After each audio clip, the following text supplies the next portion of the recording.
田です。上り列車、久喜駅を発車しております。到着までもう少々お待ちください。遅れております。上り列車、久喜駅を発車しております。到着までもう少々お待ちください。一番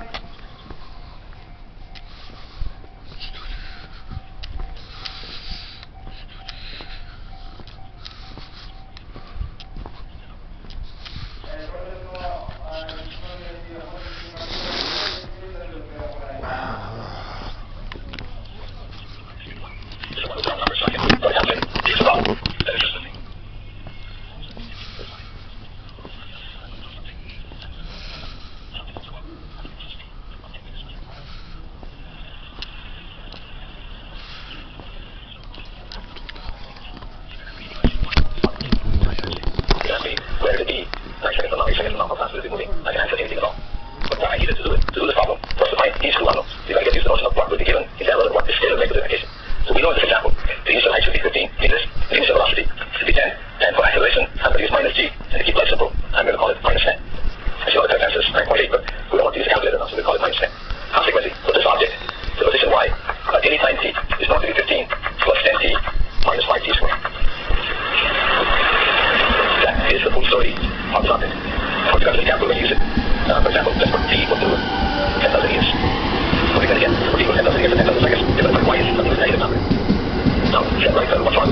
の次にですね。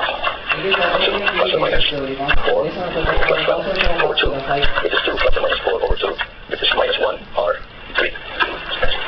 Okay, so you get two answers when it is around. And so it's clear that we should pick 3. But you can ask, why is it giving me a second solution? Anybody have an idea why? Yes? That's correct. So the answer was, if it was a full parabola, then we know it would have been unknown before I set my clock to 0. Because for negative times, should not bother anybody. T equals 0 is when I set the clock and I set time forward. Yesterday would be T equal minus 1 day, right? So we don't have any trouble with negative times. So the point is, this equation does not know about the building. It doesn't know the whole song and dance that you went to the building and you blew up a rock. It knows nothing. What does the mathematics know? It knows that this particle happens to have a height of 15 at time 0 and a velocity of 10 at time 0. And it's falling under gravity with an acceleration of minus 10. That's all it knows. If that's all it knows, then in that scenario, if there's no building and everything else, it considers the trajectory go forward in time and backward in time. And it says that whatever seconds, 1 second before you set your clock to 0, it would have been in the ground. What it means is, if you release the rock at that location 1 second before with a certain speed that we can calculate, it would have ended up here, precisely the position and velocity it had at the beginning of all of it. So sometimes the extra solution is very interesting. And you should always listen to the mathematics when you get extra solutions. In fact, when very famous physicist called Dirac was looking for the energy of a particle in relativistic quantum mechanics, he found the energy of a particle is connected to its momentum. This T is what we call momentum, and its mass by this relation. So particle mass and momentum, T has energy. So you solve for the energy, we get two answers.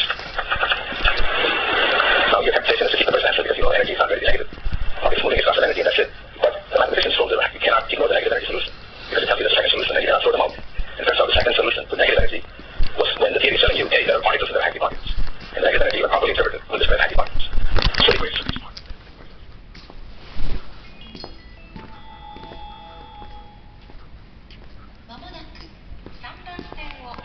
Here's the person who's not looking for active particles. He's trying to describe electrons, but the theory said there are two roots in the quadratic equation, and the second root is mathematically active between the first one. He has one theory, and trying to adjust it so it can be calculated. You discover active particles. So amazing to us how we go into the problem. Our eye or mind can see one fast solution. The math will tell you something about the solutions. And you can respect it and understand and interpret the unwanted solutions. And this is a simple example that you can follow what the meaning of the second solution is. It means that the problem you pose is more than the answer that you would imagine.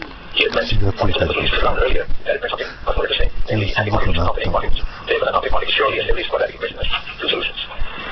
Alright, so now in this problem, we see something slightly different. And that's use this expression here, and I will do that then. I'll stop for today. If you would ask the question,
derivatives with something over dt, and think of M as delta V squared over 2 equal to A times delta of X.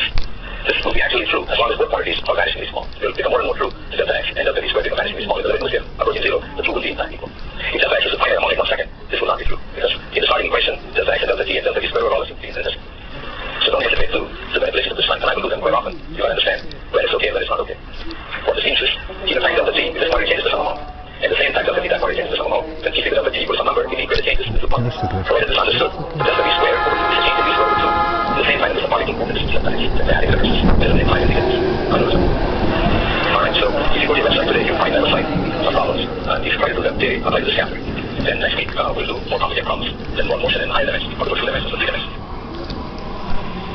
もう湘南新宿ラインだから帰りです。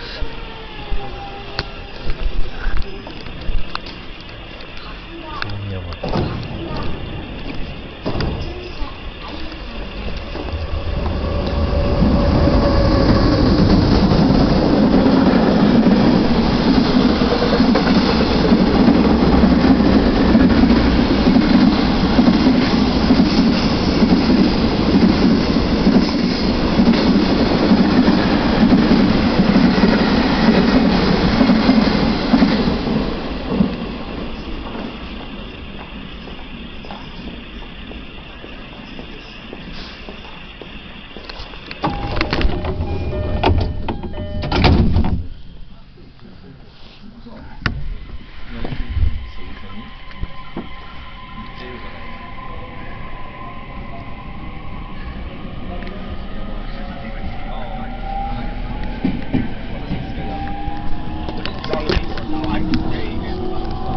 So you're comfortable with the name that I could call by.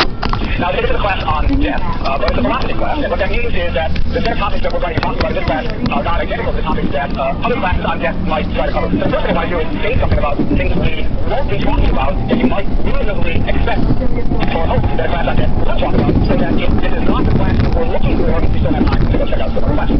So here's something that a class on death could cover that we won't talk about. And what I primarily have in mind are psychological and sociological questions about the nature of death and the phenomenon of death. So a class on death might well have a discussion of the process of dying and coming to reconcile yourself with the fact that you're going to die. So we may know about, we're off this discussion of the 5 stages of dying. There's denial, and then there's anger, and then there's impact, and then there's 5 stages. We're not going to talk about that. Similarly, we're not going to talk about the funeral industry in America and how it rips off people in their moment of grief and weakness and overcharges them for the very things. We're not going to talk about that. We're not going to talk about the process of grieving or bereavement. We're not going to talk about sociological attitudes that we have towards the dying in our culture and how we tend to try to keep the dying hidden from the rest of us. These are all perfectly important topics, but they're not going to be topics that we're going to talk about in this class.